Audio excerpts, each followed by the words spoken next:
Halo Kumaha Damang, saatnya Anda menyimak berita Bandung bersama saya Freddy Cahya. Sejumlah berita menarik akan kami sajikan untuk Anda. Berikut 3 berita utama hari ini. Kasus kematian seorang ibu hamil dan bayinya usai ditolak RSUD Subang terus berlanjut. Dinas Kesehatan Subang sesalkan terjadinya peristiwa itu. Diguyur hujan terus-menerus, sebagian badan jembatan di Jalan Nasional Perbatasan Purwakarta, Subang, ambrol.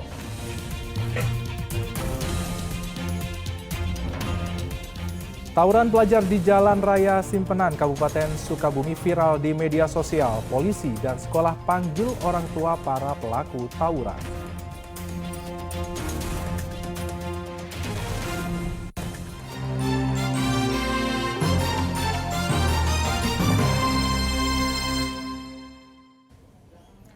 Kita ke informasi utama. Kasus kematian seorang ibu hamil beserta bayinya usai ditolak RSUD Subang membuat heboh warga. Terkait peristiwa ini, Dinas Kesehatan Subang menyesalkan terjadinya peristiwa ini.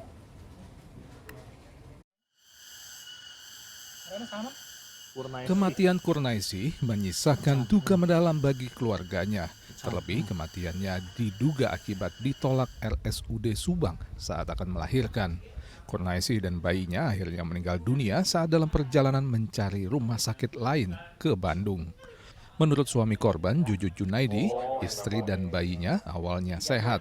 Atas petunjuk bidan desa, ia membawa sang istri untuk melahirkan di RSUD Subang demi keamanan ibu dan bayinya serta pelayanan yang lebih baik karena dianggap berisiko. Juju mengaku ditolak pihak rumah sakit sehingga ia pun pergi ke Bandung untuk mencari rumah sakit lainnya. Bayi alhamdulillah sehat, nya ibuna alhamdulillah sehat. Ngan saparantosna aya sajamat di tos parisadanya. Muntah weh ternyata si istri abdi teh.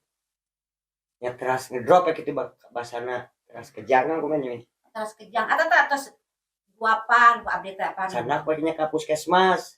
Nya sanak di ka puskesmas nya sami kitu. Teh aya perubahannya. Sanak we ka Subang. Teras we sanak ka Subang. Nya di UGD mah nya ditampi alhamdulillah nya biasa-biasa. Pas baik di sana ka ruangan naon? Konek naon? Konek nuhun. Tadinya ditolak. Sabar teh acan aya konfirmasi cenah pasien di Tanjung Siang mah.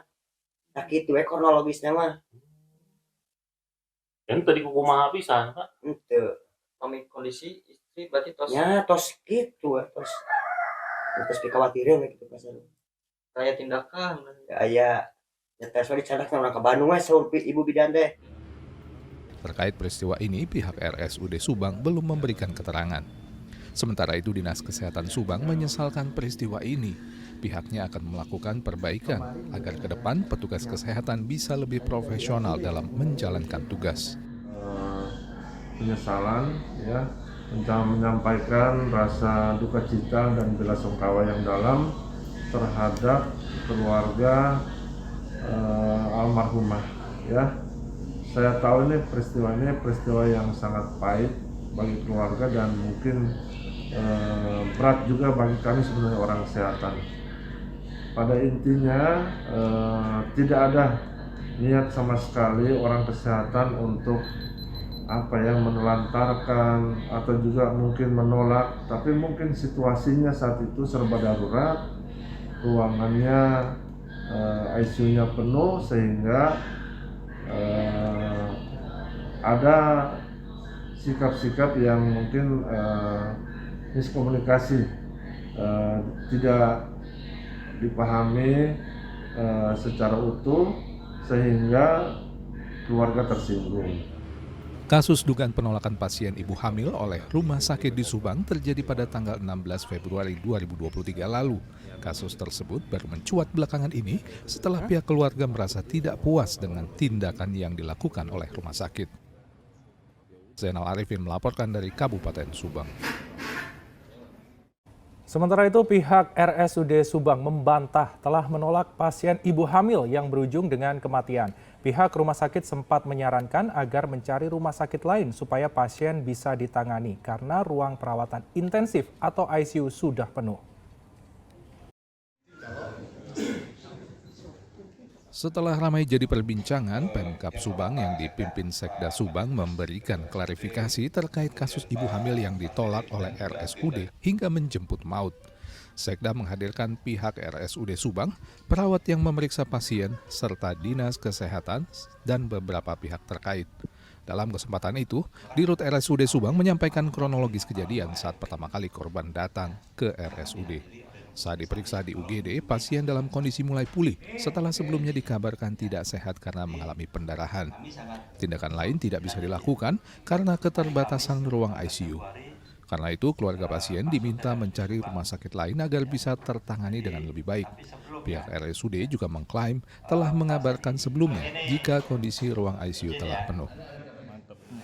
Apakah hubungannya ICU penuh dengan kondisi pasien? Ya. Kalau kondisi pasien perdarahan seperti ini dicurigai perdarahan. Ya. Karena apa? Karena urut pijat itu. Ya. Sehingga dikhawatirkan adanya lepasnya ari-ari sebelum waktunya. Ya. Mungkin yang ibu-ibu sudah tahu gimana rasanya punya anak, ari lepas itu kan pasti keluar darahnya banyak. Itu yang normal ya. Nah, ini kondisinya tidak normal. Jadi ari-arinya dicurigai lepas sebelum waktunya. Sebagian, kalau parsial saja. Itu kalau dioperasi butuh tempat khusus untuk setelah operasinya. Ya, makanya dokter spesialisnya bilang harus cari tempat alternatif. Soalnya apa? Kalau tidak dilakukan operasi, tidak ditempatkan di ICU, ini akan berisiko besar juga. Kami atas nama Bina Subang akan melakukan AMP, ya, audit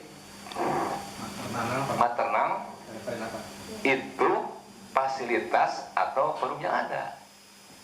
Beda audit IRDA, beda audit BPKP. Kalau di bidang kesehatan namanya audit.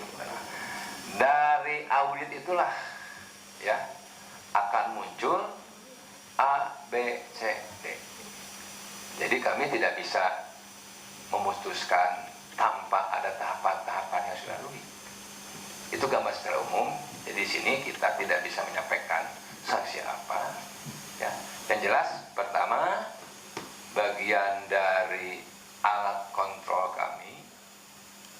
Ya. Yang kedua, alat perbaikan kami dalam hal pelayanan.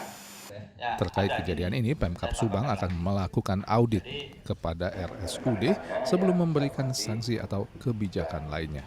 Zainal Arifin melaporkan dari Kabupaten Subang. Puluhan rumah di Desa Sukamulya, Kecamatan Kertajati, Majalengka rusak akibat diterjang angin puting beliung Senin lalu. Angin puting beliung juga menumbangkan puluhan batang pohon. Kerusakan puluhan rumah warga Desa Sukamulya, Kecamatan Kertajati, Majalengka, sebagian besar terjadi akibat amukan angin puting beliung yang menumbangkan pohon hingga menimpa rumah. Angin puting beliung juga menyebabkan genting beterbangan. Angin puting beliung yang menerjang permukiman selama 30 menit membuat syok warga. Namun tidak ada laporan korban jiwa akibat musibah ini. Sedangkan kerugian material ditaksir mencapai 300 juta rupiah. Sebagian warga yang rumahnya rusak berat pun terpaksa mengungsi sementara. Waktu kejadian anak-anak ada di rumah, saya lagi di luar. Setelah kejadian itu gimana mereka? Ya shock Pak, itu nggak sekolah dia, habis bajunya pada basah, buku-bukunya pada basah semua. Kalau istri? Kalau istri ya sekarang itu lagi bersih-bersih masih. Rumah yang rusak berat 3, yang atapnya pada kabur itu berkisar 17, dan di sebelah sana juga ada di blok Sukamulyanya pohon tumbang dan atapnya juga berterbangan, itu berkisar 7. Jadi mungkin total kurang lebih 26 rumah yang atapnya berterbangan. Sebagian badan jembatan di Jalan Nasional Perbatasan Purwakarta-Subang ambrol akibat terus diguyur hujan. Perbaikan darurat yang dilakukan menyebabkan antrian panjang kendaraan. Antrian panjang kendaraan terjadi di jalan utama perbatasan Purwakarta-Subang, Desa Ciparung, Kecamatan Cibatu, Kabupaten Purwakarta. Kendaraan mengular lantaran harus bergantian melintasi jembatan Cilamaya. Kondisi ini dipicu bolongnya badan jalan sepanjang 4 meter dan lebar 2 meter di tengah jembatan. Permukaan jalan di atas jembatan ambrol akibat terus-menerus diguyur hujan dan drainase jalan yang tidak berfungsi. Saluran air ini tidak berfungsi dengan baik, jadi air akhirnya di jalan lama-kelamaan merebas, terjadilah hal seperti ini. Kalau ini berarti termasuk tindakan darurat, Pak? Oh iya, sementara kita darurat dulu, jangan sampai pengguna jalan, masyarakat, aktivitas terganggu. Kita darurat dulu, tapi akan diupayakan langsung dicor pada hari ini, gitu kan. Dicor. Walaupun memang kita terkendala lalu lintas, kan ini jalur utama antara Subang Purwakarta, kita tidak bisa full menutup, akhirnya kita lakukan buka tutup untuk kendaraan. Lamanya antrian akibat rusaknya permukaan jalan di atas jembatan dikeluhkan para pengguna jalan, terutama sopir angkot. Sejam perjalanan sekarang sejam setengah. Berarti terganggu juga, Pak ya? Kalau kondisi jalan di sana banyak yang rusak juga, Pak? Jelas, di Cipinang sebelah tuh, Arah juga jalannya? Cepat diperbaiki. Pendapatan juga berkurang. Pendapatan berkurang? Sekarang kalau angkot terlalu lama jalan, nunggu angkot, otomatis naik gojek. Saat ini upaya perbaikan darurat masih terus dilakukan, sementara kendaraan dari arah Subang menuju Purwakarta dan sebaliknya harus bersabar untuk melintas bergantian. Zainal Arifin melaporkan dari Kabupaten Purwakarta.